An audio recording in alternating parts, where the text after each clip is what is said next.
Welcome back to the B-side special, the Mae Young Classic, Divas No More. First round action continues. Let's not waste any more time, gentlemen. Are we ready? Mm-hmm. Let's dive in. We start with a recap of episode 2 as we get a preview of the next 4 matches. We get the intro as JR and Lita welcomes us. We get video packages of the first 2 competitors of the third episode, Toni Storm and Aisha Raymond.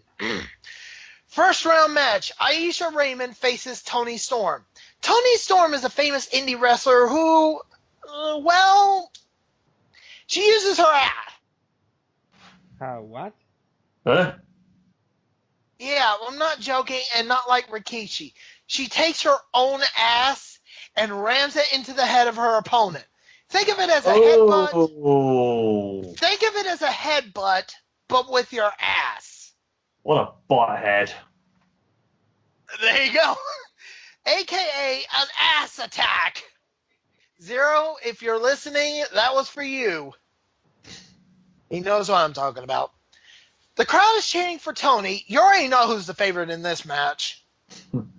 Aisha goes to shake Toni's hand in the match, but Toni pulls her hand back a la Ric Flair. Ooh. She has got charisma. She has got sass. She could make it if they signed her. So not kidding. She knocks Aisha down, and yes, she does use her ass against her opponent. I'm gonna give you a moment to let that sink in. She uses her ass to fight. Exactly. Oh, trust me, this will not be the first time tonight we see I'm not going to say weird, but innovative way to use a body part. The finish sees Toni climbing the ropes, but Aisha counters, slamming Toni down. Aisha climbs, but gets distracted by the crowd. Aisha climbs again, leaps, but misses. Toni rolls her up and gets the 3. Toni advances to the next round. A good match. We cut to see Sarah Amato and Charlotte Flair in the crowd. We get video packages of the next competitors, Kavita Devai and Dakota Kai. First round match, Dakota Kai versus Kavita Devai.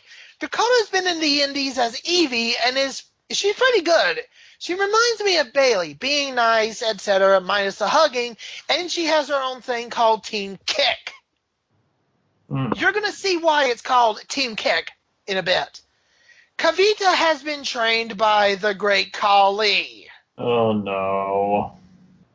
But Kavita is a good wrestler, so there's something to say. Oh my God, a good competitor from Great Khali's training academy. It does exist. The finish sees Kavita throwing Dakota again across the ring. I mean, she grabs her by the hair and just throws her. She rushes, but Dakota dodges and does a huge running kick to Kavita. Right in the face. Hashtag Team Kick. She climbs, hits the double stomp on Kavita, and gets the 3. Dakota advances to the next round. We cut to the Johnson family, Rock's family, and Nia Jax in the crowd.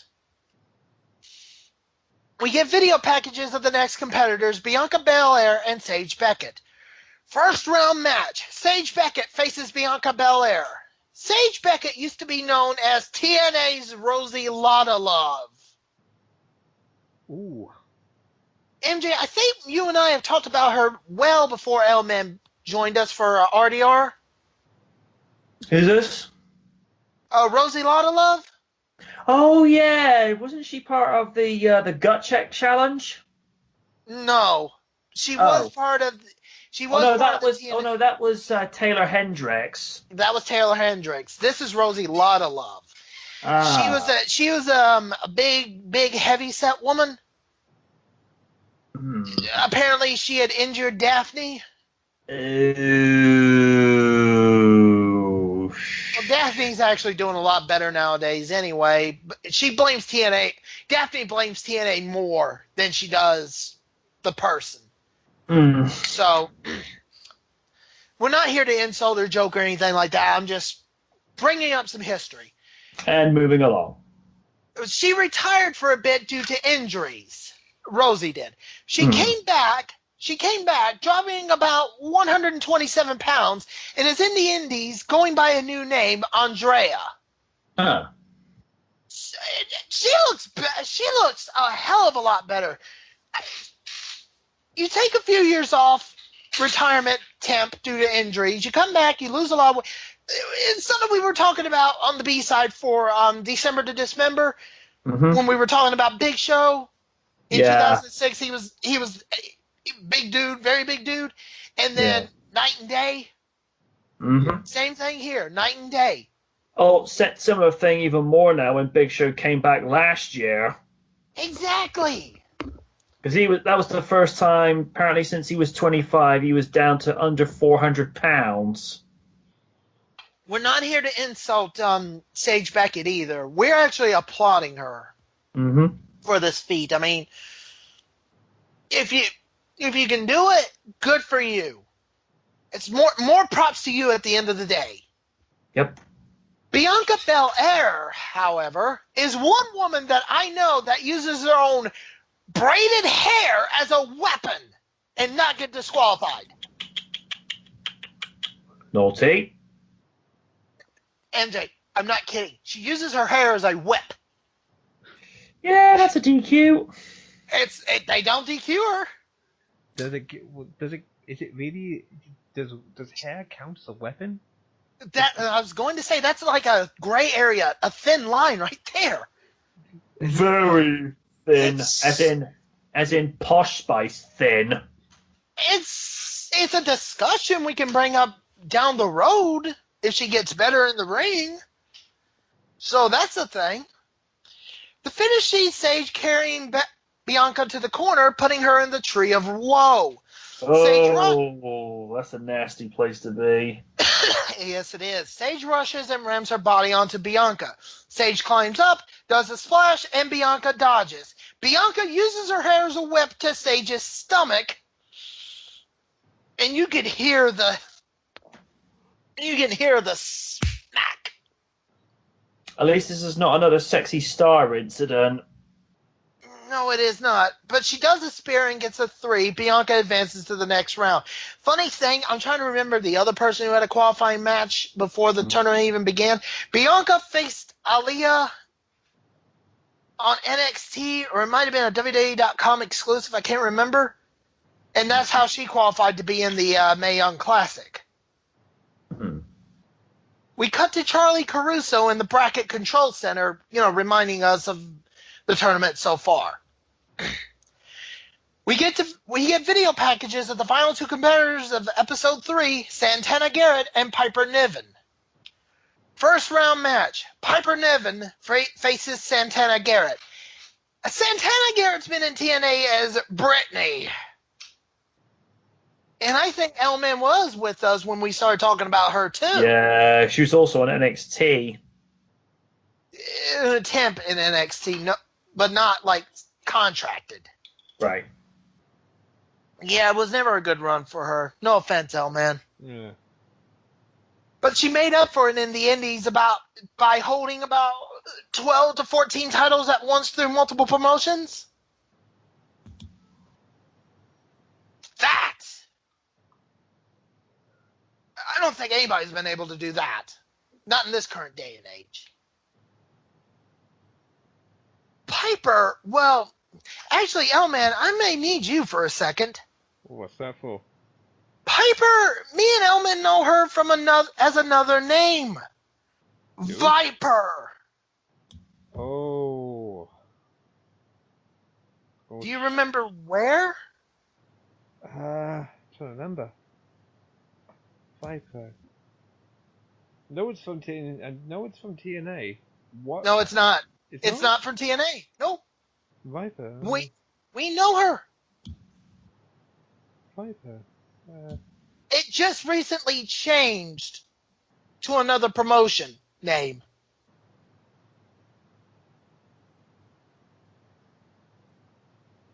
Is it?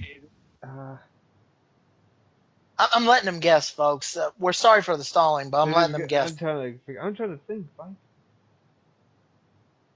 Where was Big Damo before he went to NXT? Oh shit! WCPW. Ah. Yeah. As of this recording, she is still in WCPW, now known as Defiant Wrestling. So, yeah, it's funny, isn't it? TNA, ROH, Shimmer, Shine, Women of Wrestling. Let's go ahead and put that in there. And WCPW. All these women, even some of NXT, all in this tournament. And considering Kairi Sane was from Stardom, add Stardom to the mix. Anyway, like I was saying, just like the final match of episode 2, the crowd is 50-50 between Piper and Santana, and just like the final match of episode 2, this match is intense. The finish sees Santana, she went for the Stratosphere, a la Trish Stratus at first, failed, but did it again. She goes for a splash, but Piper counters into a splash of her own. And Elman, you and I have seen Viper. Yeah. She is a big woman, and I'm not talking like an insulting way either. I'm talking Big. Nia Jax. Oh yeah. Nia Was Jax. she awesome? Was she No, Karma big? Not Karma big, but she is Nia Jax big. She Maybe is a little Nia bit, Jax. maybe a little bit bigger than Nia Jax, a tiny little bit bigger. Okay. Yeah, maybe a little bit in between Karma and Nia Jax. More It's like Nia in the Jax middle. than Karma, I would say. Yeah, at least more Nia Jax than Karma. But Piper counters into a splash of her own, putting Santana in a Michinoku driver, and getting the 3. Piper There's a finisher I haven't heard in a while. I know. When she hit it, God, it felt like Santana's body just snapped. It would. It's like, wrestling, getting landed on by a wrestler would take the wind out of you. That felt like it would just knock all the wind out of you. Exactly. You would have to take a moment to breathe to find any chance of breathing. Yeah, it's like once Piper splashed Santana, that was kind of it when she did the Michinoku driver. She wasn't getting up. I mean, no, this is not the saying disrespect like her weight or anything. This is not saying, No, oh, no. she's fat, so she would crush her. But it's like arguably she uses that weight advantage to her weight advantage. Once she lands on her, that was it. Just she knows she could use it. Exactly. That's an advantage. If you can use that, that's an advantage. But anyway, Piper advances to the next round. We finish up episode 3 with the names of the next 4 advancing. We get a preview of the final 4 matches of the first round for episode 4. The third episode made up for episode 2. Half and half of good matches. I love it so far. I give it an 8 out of 10. MJ, your thoughts? 7 out of 10. Alban? 7. Next time we join you, we conclude the first round of the Mae Young Classic. Until then, I have been the Oni. I have been the Knight. I've been me.